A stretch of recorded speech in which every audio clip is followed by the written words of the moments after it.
উনার কথাটা আপনারা সিরিয়াসলি নেন কেন? উনি এখন অব্দি যা যা বলেছেন, প্রথমে বললেন যে সৌমিত্র খান তিনি যদি একটা বুথে যেতেন তাহলে আমি রাজনীতি ছেড়ে দেব, বলেছিলেন তো। বলার পরে সৌমিত্রকে পুলিশ দিয়ে বিষ্ণুপুর ছাড়া করা হলো।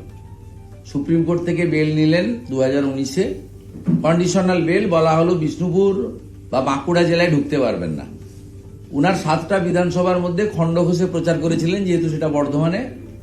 6টা বিধানসভায় উনার তৎকালীন যিনি অর্ধাঙ্গিনী ছিলেন ওনার মিসেস প্রচার করেছিলেন।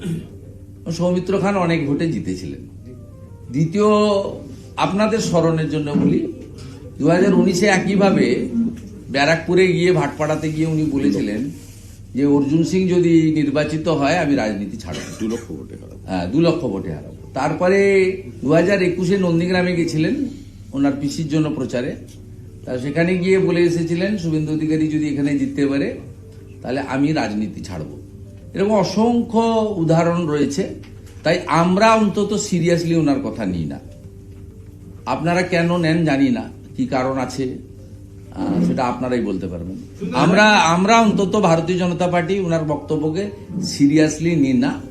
আমাদের লড়াই একেবারে কমপ্লিটলি মমতা বন্দ্যোপাধ্যায়ের নেতৃত্বে অপশাসন, কুশাসন এবং এই যে জঙ্গল রাজ এর বিরুদ্ধে।